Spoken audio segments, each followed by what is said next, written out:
Ya kita bareng-bareng istighosah, zikir, doa, yuk untuk anak kita, untuk istri, untuk keluarga kita. Ingat Rasul, doanya orang yang diketahui, orang yang kita doain itu mustajab.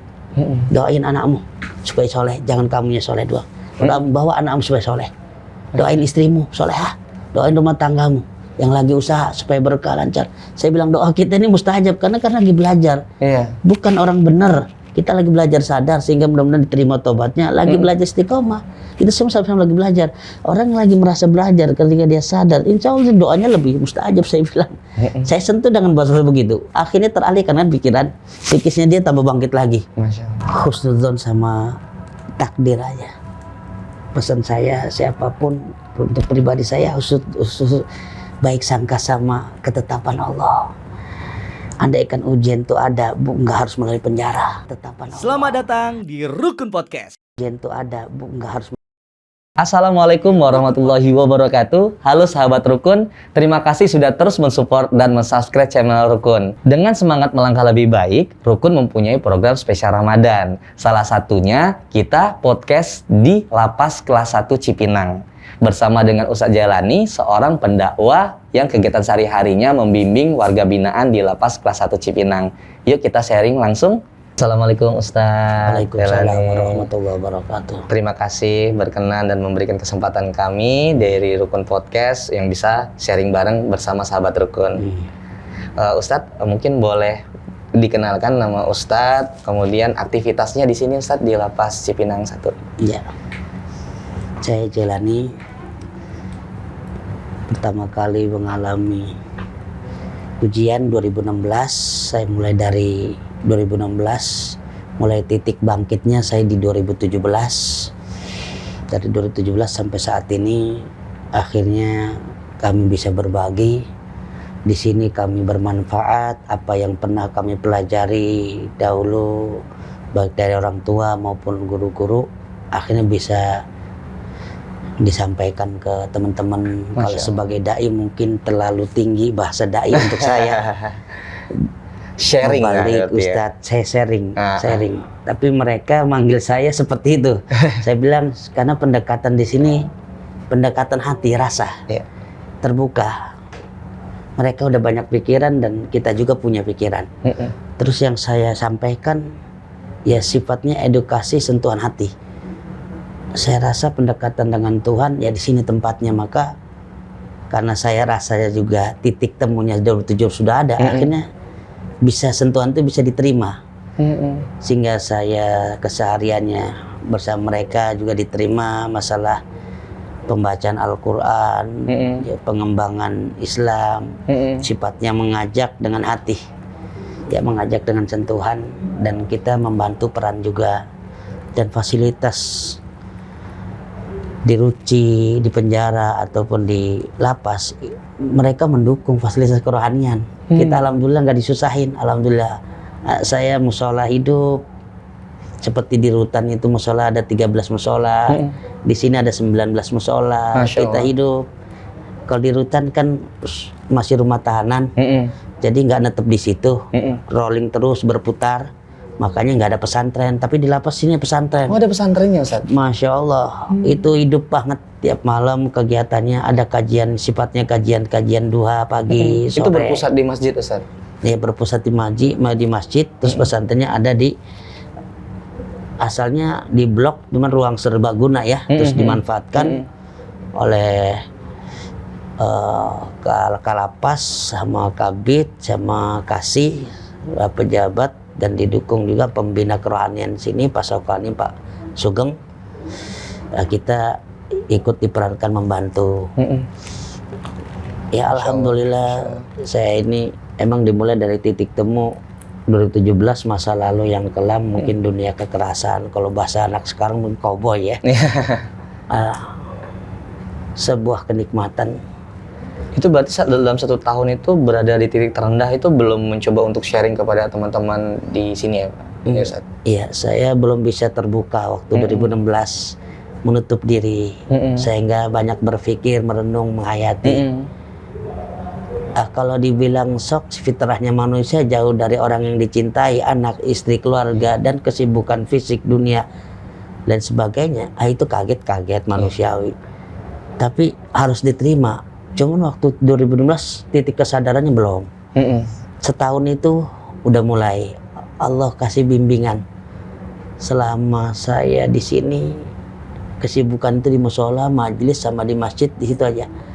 Sampai akhirnya 2017 awal saya dipercaya sama masyarakat. Saya katakan saya kan cuma sama pakainya dengan kalian. Kok bisa kalian percaya sama saya? Gak bisa. Saya juga butuh dan saya haus ilmu. Saya pengen keluar dari sini, saya udah bisa ngaji Pak Ustadz. Saya juga kaget kok dipanggil Pak Ustadz. Saya bilang kan tiba-tiba begitu. Emang gelar Ustadz Jakarta kadang Masya Allah. Saya sambil sedih, terharu. Ya itu yang menjadi saya bangkit, rasa kepercayaan mereka. Sehingga nambah motivasi untuk pribadi kan. Ya Allah, kenapa saya nggak percaya diri saya? Mereka udah percaya sama saya. Di sini banyak haus yang keluar dari sini pengen bisa baca Al-Quran. Ada yang Al-Quran lancar pengen bisa hafal. Ada yang sholatnya masih bolong pengen lengkap berjamaah. Jadi sifatnya pendidikan keagama spiritual itu mereka haus ternyata. Dan berarti panggilan batin dong. Kita pelajari masalah. Tapi kan saya mengukur diri ya, mengukur diri. Tapi mereka percaya selama setahun selesai saya 17 itu mulai titik saya itu kesadaran saya tingkat tinggi. Tambah lagi. Akhirnya saya bisa sentuh mereka. Yang apa saya rasakan bisa berbagi karena mereka juga satu pakaian dengan saya. Saya paham apa yang mereka rasakan. Gak mungkin nasihat itu ke mereka kalau saya belum merasakan. Mungkin kalau istilah rumus kita nggak bisa nasihat orang kita belum praktek di lapangan. Kita nggak bisa berkata-kata kalau kita pun belum berbuat, kan seperti itu. Sentuhan-sentuhan sesuai dengan perjalanan kita di sini masing-masing walau berbeda, tapi kan dari titik yang terendah kan dimulainya. Sentuhan mulai di situ. Tapi untuk pribadi ya 2017 itu saya ada panggilan. Ya ada panggilan untuk ya berbagi. Saya mungkin amanat pernah bisa baca Quran ya saya gimana caranya kalau saya baca sendiri akun saya nggak bangga. Tapi kalau teman saya belum bisa baca saya baru bangga. Dan sehingga hukuman saya mungkin yang 16 sampai 18 tahun banding itu. Akhirnya tertutup karena kenikmatan berbagi itu. Alhamdulillah. Ya di sini tempatnya saya rasa ya. Mereka jadi haus. Berdasarkan dari dorongan dari teman-teman sendiri. Dan memberikan kepercayaan sama Ustadz ya. Itu dia. Itu sebenarnya beban bagi saya. Ya dan Allah. Itu kegiatannya apa saja Ustadz berbagi di teman-teman narapidana? Alhamdulillah di sini pertama dimulai dari bangun malam ya. Dari tahajud juga ya? Tahajud kita. Tahajud nama pesantrennya Al-Mahad At-Tawabin Al-Islamiyah. Pondok pesantren At-Tawabin Al-Islamiyah. Itu kenapa dia dijadikan pesantren itu, Ustaz? Karena memang kegiatan-kegiatannya. Iya, kegiatan full selain Ramadan ya, itu full. Terus pendekatan ibadah lebih cepat. Masya Allah. Lebih cepat kena dalam kesadaran mereka. Itu pendekatan ibadah. Jadi motivasinya adalah di sini tuh bukan tempat hanya mengurung diri atau hanya tidak bersosialisasi, justru menjadi ladang. Oh ini pesantren, jadi ladang kita. Banyak yang bisa, banyak yang bikin buku di sini loh. Masya Allah. Terus dari sini ada buku 2-3 buku. Saya kaget. Saya pun udah berjalan, udah buat buku 3 buku. Oh sudah 3 buku? Sudah. Masya Allah. Berjalan 5 tahun 6 Dan bulan. itu sudah diterbitkan di. Baru satu. Cuman sekitar kayak apa fotokopi dulu ya. Karena kita fasilitasnya di sini ya di masjid dikasih fotokopi print terus bagi-bagi terus saya menyampaikan isi ambil dari 40 hadis ya mungkin di pesantren saya pernah lah dikit-dikit akhirnya Allah bimbing bisa nasihat masuk ke mereka. Masya Allah. Ya kegiatannya yang pertama dari mulai malam bangun jam 2 itu kalau emang hukum sunnah, tapi kalau sudah jadi santri pesantren jadi menjadi wajib. Tapi kita lihat ada berapa orang nih, karena nggak boleh dipaksa kan. Iya betul. Yang semangat sentuhan dia mau dibangun malam, mau dia curhat. Kalau curhat sama orang kayaknya fitnah. Saya bilang saya arahkan curhat sama Allah. Sujud dalam relung. Yang serendah-rendahnya dirimu, titik terendahmu, disitulah Allah akan hadir menolongmu. Nggak ada lagi hasbunallah wa ni'mal wakil, saya bilang. Saya berbagi tentang pengalaman tahajud. Selama 1 tahun saya begitu, saya rasakan. Maka mereka tersentuh. Alhamdulillah tahajud 1 jam tuh. Istirahat, ya jam 4 udah mulai siap-siap untuk subuh. Jam 4 itu berlanjut jam 2, 1 jam, jam 3 istirahat sejam. Nah, jam 4 persiapan rapi-rapi untuk subuh. Nah, itu beberapa orang kalau jatuhnya hari Senin dan Kamis mungkin mereka nggak tidur ya.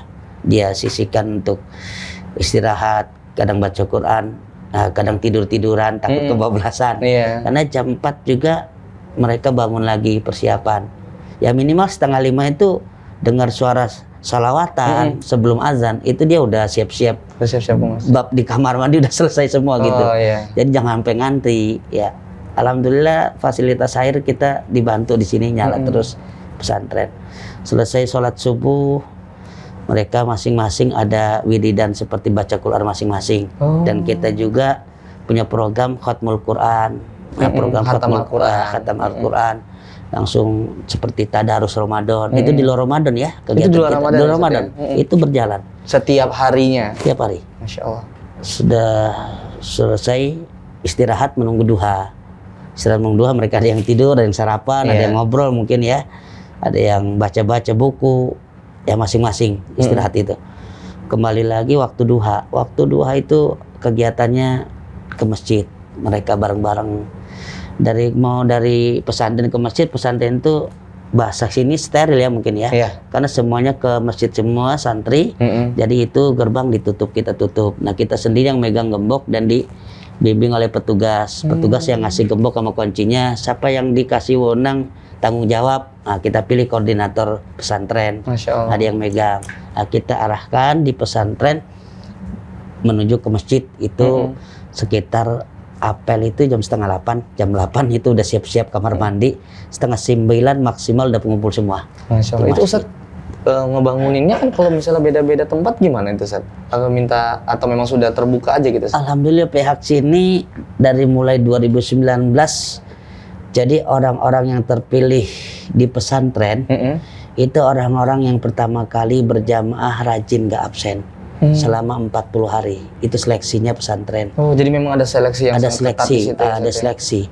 Selain pesantren juga kita juga setiap musola 9 musola itu ada penerapan tentang kegiatan-kegiatan menghidupkan ibadah sesudah ngajil Quran atau yasinan atau ceramah atau itu ada, dan baca Iqra sampai zikir-zikir di sini Rotibul Atos, Rotibul Hadat yang biasa diterapkan masyarakat itu dibaca di sini. Kompak semua musola ramai kalau udah kegiatan begitu. Kenapa? Mereka butuh doa, haus dengan doa, dan mereka lebih ketemu titik temu doa itu berharapnya. Jadi selain pesantren di musola hidup juga, cuman memang waktunya lebih condong kalau kegiatan pasti pesantren ya.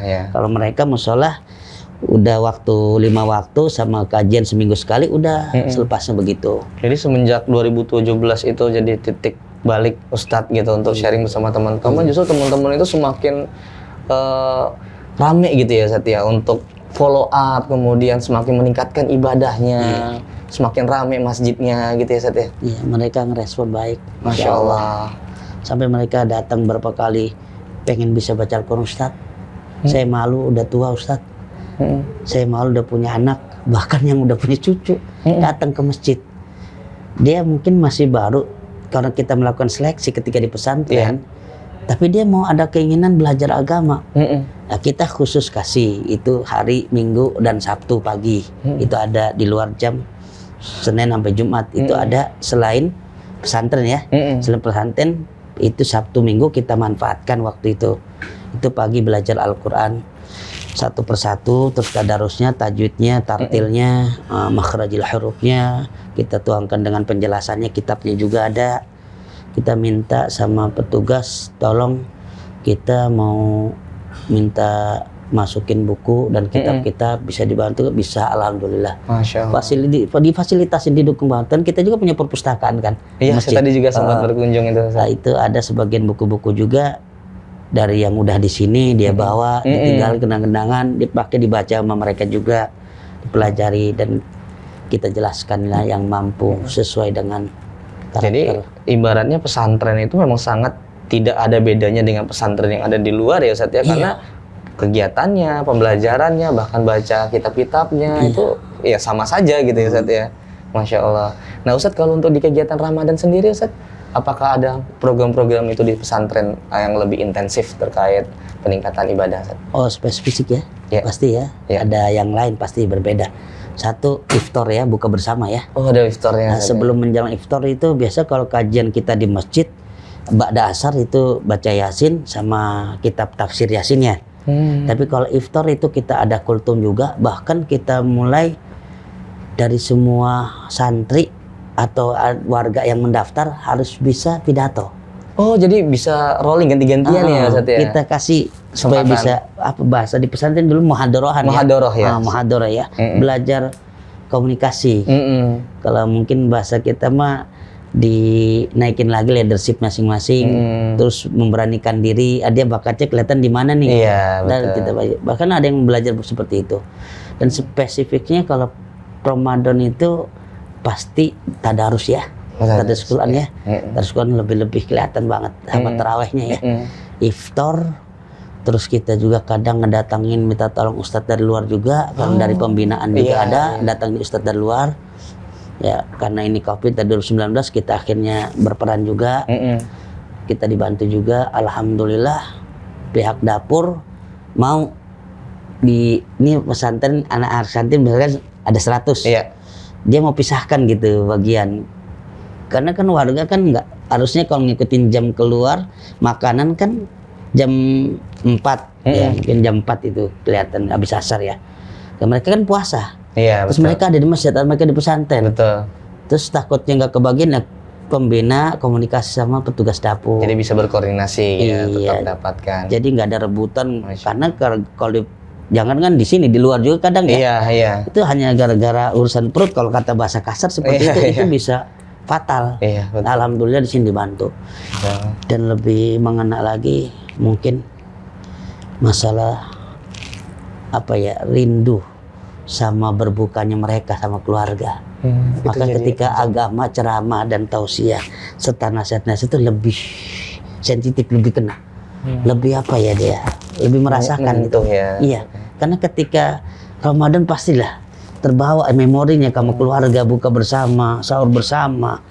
Jauh. Dia lebih bahasa kita cengeng ya. Oke, ketika tausiah itu lebih nyentuh. Ada yang sendiri di belakang, ada di pojok. Kadang mati sampai merah ditahan, udah tua, masih muda. Saya juga nggak bisa ngindarin itu. Saya pun dengan sendirinya berlindangan melihat mereka itu. Sentuhan itu paling cepat emang di bawah puasa Ramadan, suasana mungkin ya. Itu spesifik khusus iftar sama tarawih malamnya ya. Masya Allah. Waktu walaupun singkat, di sini ada bagi-bagi apel, masuk lagi ke blok itu, tapi mereka dikasih izin tarawih bisa di masjid. Terus tadarus bisa juga. Nah, tadarus itu bisa iftar. Itu sambil diajarkan juga ya, atau baca masing-masing? Satu-satu. Satu-satu ya, Satu-satu baca pakai mic, kita perhatikan kalau ada yang salah langsung kita tajwidnya. Kita tuntun, ulang lagi satu ayat nih. Langsung diarahkan tajwidnya ini Gombiguna apa Idhar Sapawi atau Iqlab. Sampai dalil satu kitab tajwid di pesantren diajarkan, hafal semua mereka. Di sini hafalan hadis ada, hafalan Quran ada, hafalan dalil tajwid ada. Alhamdulillah di pesantren itu. Dan keluar itu dari sini dari tadarus tadi Ustaz, itu juga ada target khatam juga untuk masing-masing warga. Khatam ada khatam terus blok santri. Kita juga sebenarnya Rukun juga ada program juga saat di bulan Ramadan, One Day One Juz Ustaz. Di mana nanti ada korinya yang kita sudah kerjasama dengan lembaga, yayasan, pesantren. Bahkan juga mungkin kalau misalnya Ustaz ada rekomendasi dari warga di santri di sini juga nanti bisa baca Al-Quran gitu satu hari satu juz gitu Ustaz. Masya Allah Ustaz. Jadi warga ini sekitar ada berapa santri Ustaz? Ada. Kalau yang sudah masuk seleksi itu tadi? Seleksi sementara ini ada, tadinya kan ada 60, banyak yang udah bebas. Sekarang akhirnya ada 45. Ada 45 ya. Ini rencana lagi diseleksi lagi 15 orang. Mungkin sekitar 2 minggu ke depan itu masuk lagi yang baru. Seleksi memang kita lihat absensi ya. Kadang 20, kadang 15, tapi dibatasi nggak sampai 50. Kali perputaran pertama kita dikasih izin ya sekitar 6 bulan itu ada sekian orang. Itu pun udah seleksi dan itu disaksikan juga absensinya. Kegiatan Ramadannya dia dari blok, dari kamar masing-masing, rajin nggak di masjid nih. Betul. Seleksinya itu. Kedua, dari mulai pergaulannya juga. Nah, itu sama semangatnya penting nomor satu. Ada deh kemauannya. Jadi dari situlah terlihat ternyata dari absensi, kemudian dari ibadat segala macam. Oh memang ini sudah layak dapat amanah untuk masuk di pesantren. Nah, sebenarnya 70% itu. Sampai kita kan kewalahan juga. Makanya kita putar. Nggak mungkin mereka di sini selamanya, kan pasti ada yang bebas. Betul. Nah itu udah kita data terus, masuk lagi. Saya bilang tunggu Pak ya, sekitar 2 bulan lagi, sebulan lagi. Tapi tetap aja komunikasi di sama masjid, ikut kegiatan aja. Kalau di pesantren kan pasti kan blok umum itu pindah ke nginepnya di pesantren, ke pesantren. Lingkungannya ya sering dibimbing dengan kajian sifatnya spiritual, ya kegiatan-kegiatan Islam lah, kegiatan-kegiatan yang ibadah. Kalau tadi kan di bulan Ramadan kan memang sangat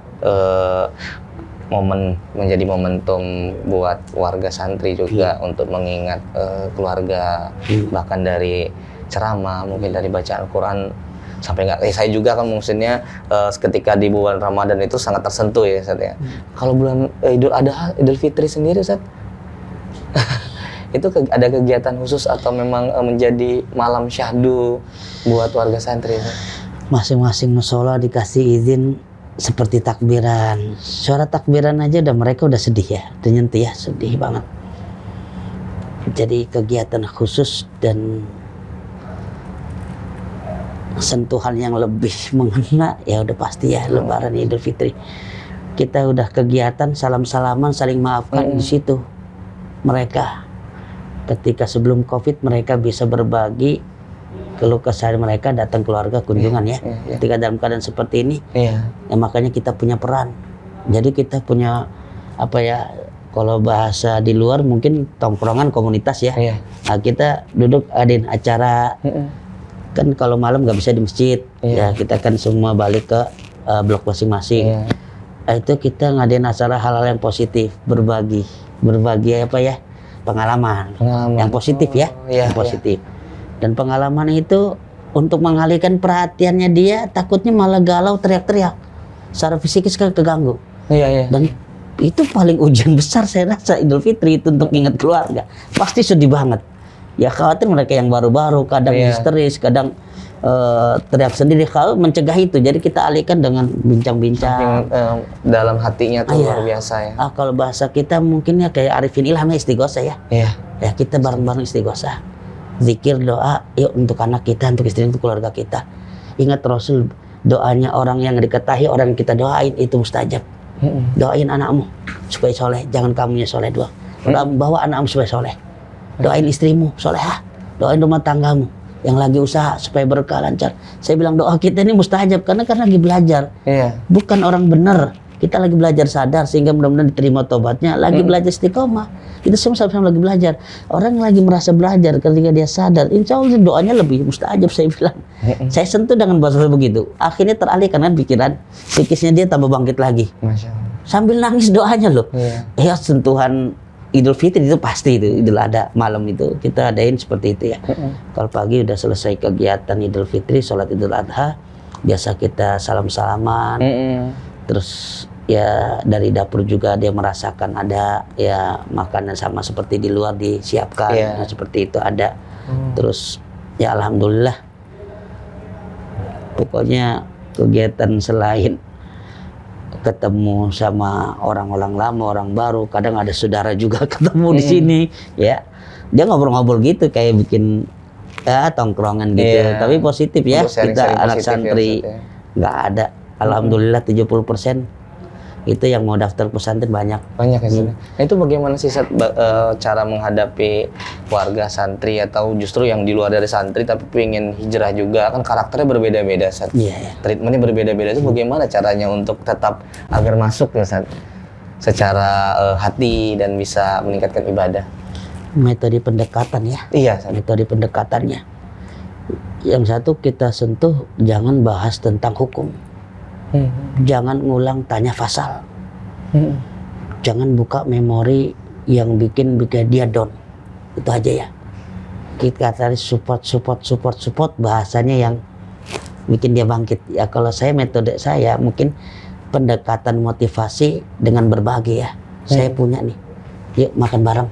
Teman saya ajarkan makan bareng. Jadi pendekatan seperti itu yang diterima dulu, dasar awalnya ya, bagi orang dari situ metodenya. Jadi memang yang dibangun itu justru motivasi positif untuk ke depan ya, dan jangan membahas tentang terkait masa lalu karena itu, semua orang punya masa lalu. Sensitif di situ. Sensitif. Apalagi saya juga tanggung jawabnya besar, beban. Ya Allah, saya tidur 17, siapa yang saya bicara? Saya takut salah bicara, entah mereka hatinya merasa tersakiti.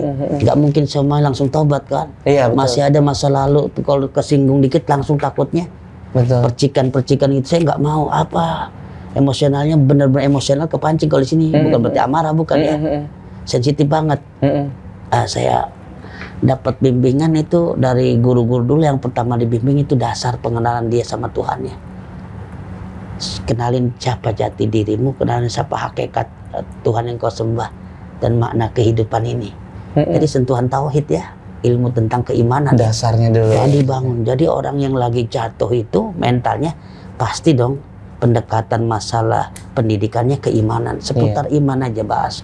Jangan bicara fikih, jangan bicara hukum.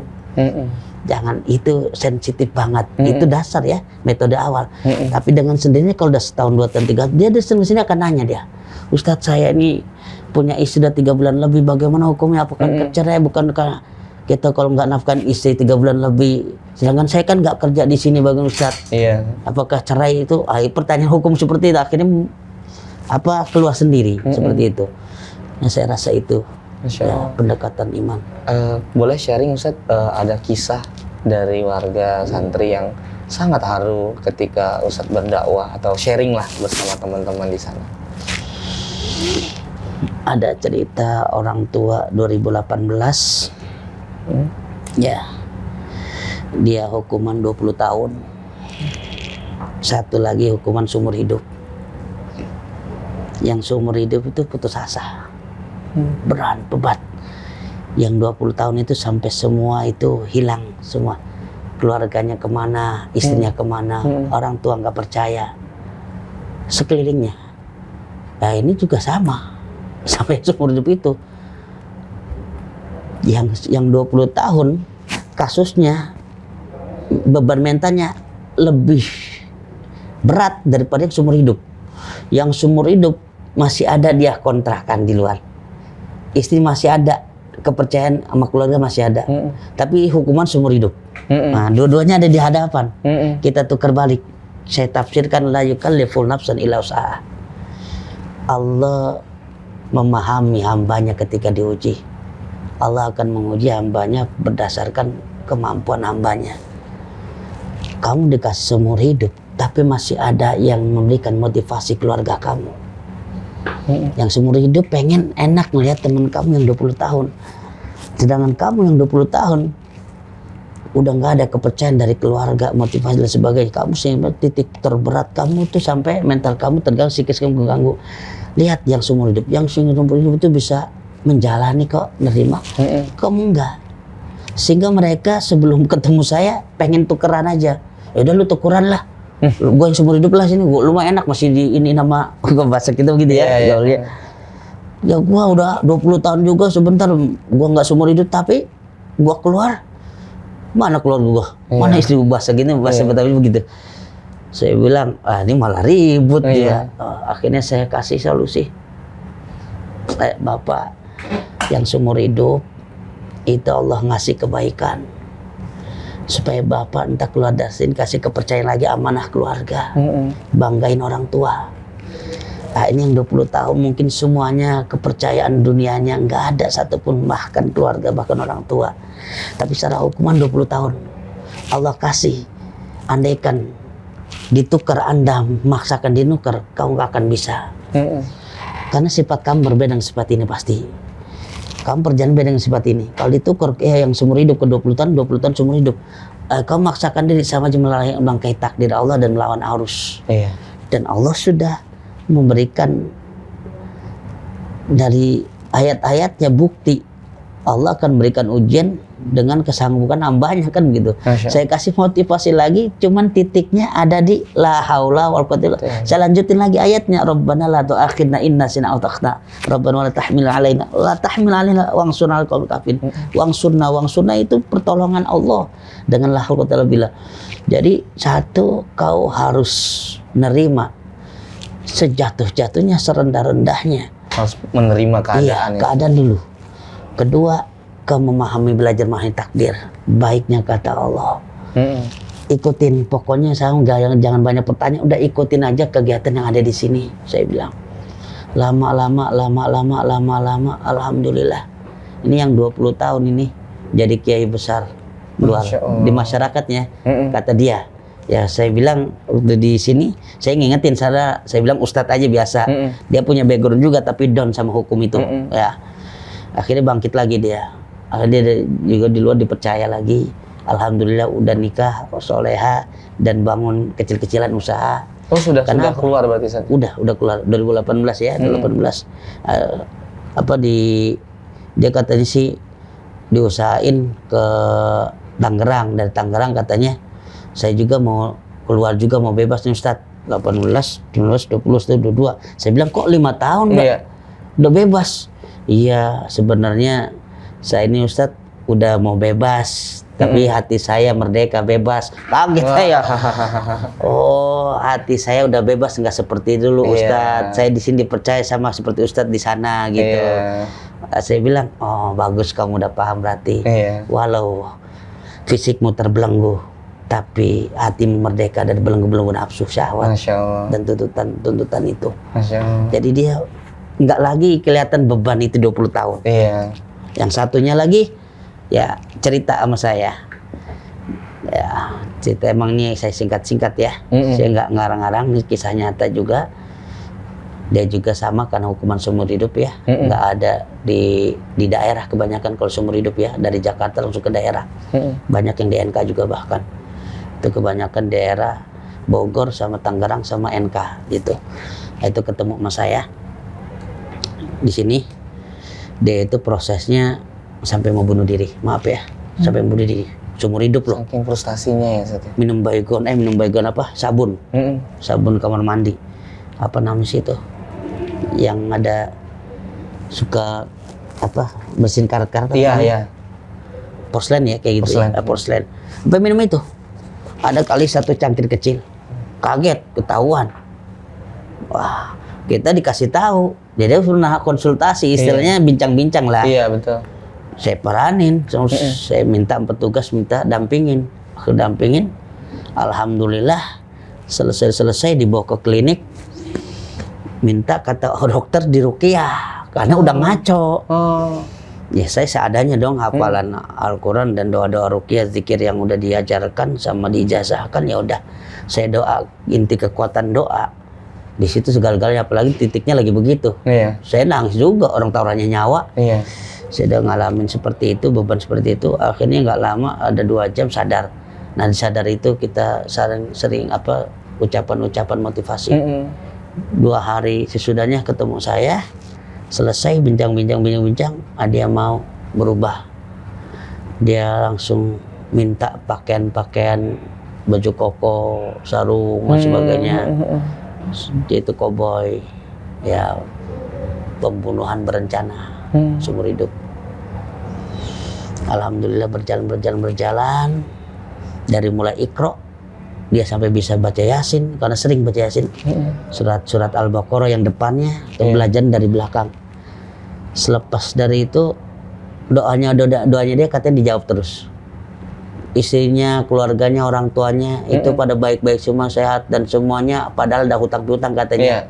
Itu Ustadz, alhamdulillah saya sebenarnya udah ada beban. Seumur hidup saya jujur baru ngomong sekarang Ustadz, hutangnya 2 miliar keluarga saya Ustadz. Maka saya itu jatuh. Saya udah begini, saya dengar kabar begitu luar, saya jatuh.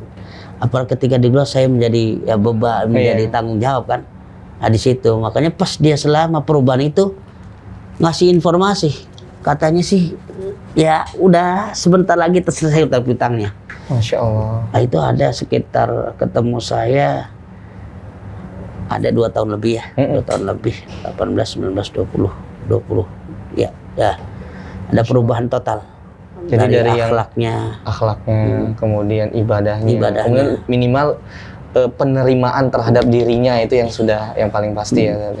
Paling maksimal, kayak bilang, kau seumur hidup di dunia, untung nggak seumur hidup di neraka, saya bilang. Mudah-mudahan saya doain, Allah udah ngasih hukuman seumur hidup di dunia, tapi kau seumur hidup di abadi di sorga selama-lama. Kau terima itu kenikmatan tenggelam. Penjara dunia sesaat, tapi penjara akhirat, selama-lamanya. Saya putar balik begitu, itu titik terakhir saya nasihat soalnya. Dia akhirnya kan pasti tersimpan dong. Direkam malam besoknya terus terngiang-ngiang katanya seperti itu. Yang paling nasihat, yang paling ngehantem dia, yang kena itu yang saya bilang, kamu seumur hidup masih ringan di dunia, tapi kalau kau seumur hidup di penjara akhirat, di neraka, nggak bisa keluar, nggak bisa bebas ke sorga, gimana ceritanya?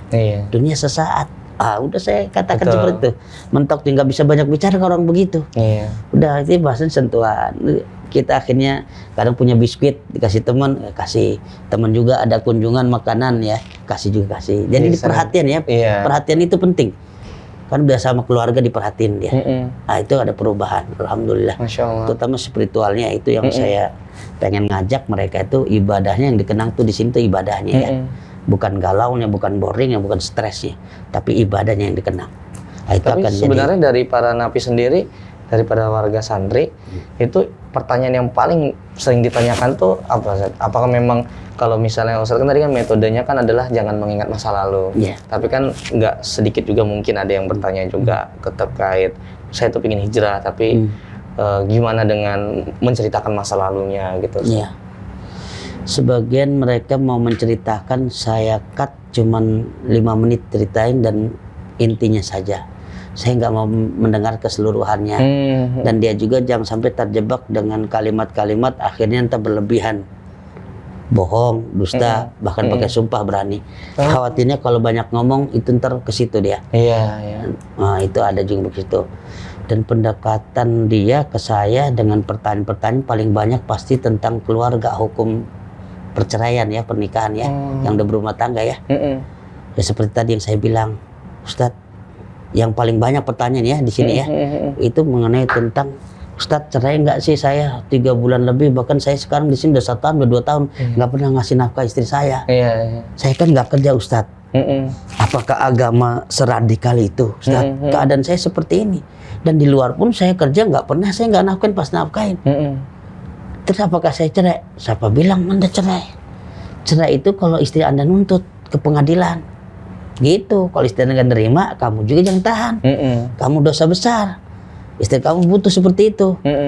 Ya kalau emang dibilang jodoh entah suatu kembali, biarlah dia usaha. Kamu kekang dengan peraturan kamu yang suami di sini banyak minta ini minta itu, jangan kekang.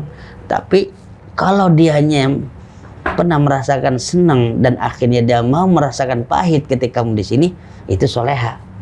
Jangan sampai kau selingkuhin, jangan sampai kau sakitin hatinya. Jarang-jarang istri dia tinggal begitu masih mau setia seperti itu. Dosa besar saya bilang kamu dulu yang neraka diseret saya bilang. Dan kamu nggak cerai kecuali istri nuntut, itu baru cerai. Perjanjiannya 3 bulan sehari otomatis kalau istri nuntut ke pengadilan agama itu cerai. Itu paling banyak pertanyaan itu. Karena memang kondisinya ya, Satya. Kondisinya rata-rata mempertanyakan bagaimana tentang kewajiban saya gitu kan terhadap keluarga, sedangkan kondisinya seperti ini gitu ya, Satya. Allah. Apa sih harapan besar yang paling sering ditemui sama Ustadz terkait warga-warga? Harapan besar saya, mereka selain mungkin pasti kebebasan ya, tapi terkait ibadahnya mungkin. Ya mereka kembali kepada keluarga itu udah keadaan soleh, harapan saya. Dan titik tempat kesadaran terbesar adalah di sini. Dan mereka sering diajarkan dengan kegiatan hal positif, ikut dengan kita di pesantren, ikut belajar tentang keagamaan dengan sentuhan-sentuhan. Ya harapan saya tobat itu bukan hanya di penjara. Praktekan itu ketika kau jumpa dengan keluarga, terutama orang tua, sungkem, sujud, jangan nyakitin sedikit pun ke ibumu. Kau orang tua, siapa orang yang pernah kerjaan kau sakiti itu kau minta maaf. Kau harus minta maaf. Taubat itu nggak bisa kalau udah urusan sama manusia, kau harus minta maaf. Dan kamu udah merasakan titik yang serendah-rendahnya, maka ngapain rasa malu itu ya nggak ada malu. Saya rasa harapan paling saya pengen ketemu lagi sama mereka yang pernah ketemu saya di sini, dan kita akan ngadain syiar dan seperti rekan-rekan saudara rukun. Alhamdulillah dengan konten seperti ini kan positif, edukasi. Alhamdulillah. Saat ini akhir-akhir ini media kan panas. Bahasanya apa ya, diduduki oleh maksud-maksud tertentu ya, kepentingan pribadi. Nah, ya seperti ini saya pengen ada kan apa ya, tim hijrah boleh seperti itu, atau pesantren alumni Cipinang, atau harapan saya semua mereka tuh terkontrol, sadar dan terapkan apa yang sudah Allah kasih di sini. Bukan saya ya, Allah kasih di sini. Saya wasilah doang. Saya pun dapat dari situ perjalanan saya pribadi. Makanya yang udah Allah kasih di sini. Ya itulah yang saya harapkan, kesadaran tingkat paling sepuncak-puncaknya itu. Kalau kamu sudah kembali, baru itu tobatmu diterima. Kalau kamu kembali masih ke masa lalu lagi, tapi kembali ke keluarga tiba-tiba kau terapkan apa seperti yang di sini, benar-benar air mata tobatmu, itu yang saya harapin, kesadaran itu. Cukup kesadaran, dan mudah-mudahan kita orang baik akan dipertemukan dengan orang baik. Masya Allah. Dan orang tobat akan bertemu dengan orang tobat pastinya. Saya yakin, itu doa saya. Dan memang kita kan tidak ada satu orang pun yang bisa menjamin surga dan neraka yang sudah Allah tetapkan ya Ustaz ya. Artinya ini menjadi titik balik, kemudian menjadi momentum untuk beribadah lebih giat, dan tidak menutup kemungkinan juga orang di luar juga tidak serajin yang di sini, kemudian ibadahnya juga seperti apa gitu kan. Artinya bukan hanya soal di sini dan di pesantren, bahkan di seluruh kita sebagai umat tuh memang harus menjadi titik balik kita untuk meningkatkan ibadah ya Ustaz ya.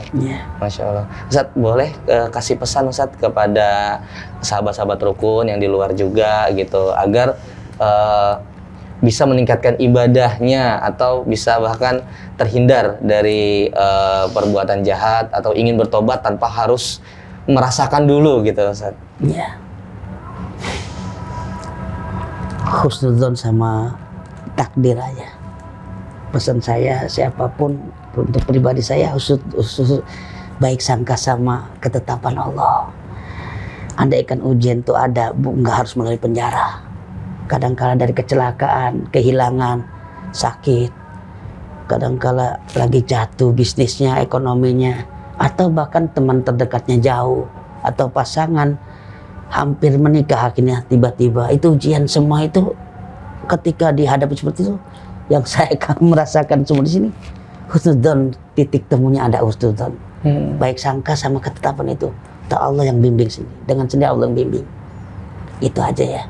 Saya rasa semua punya ujian, tapi bagaimana menghadapinya tergantung perjalanan masing-masing. Cuman satu dasarnya, baik sangka saja sama ketetapan Allah ketika diuji, itu aja. Karena itu baik sangka itu akan jadi tenang, akan jadi tenang, nyaman.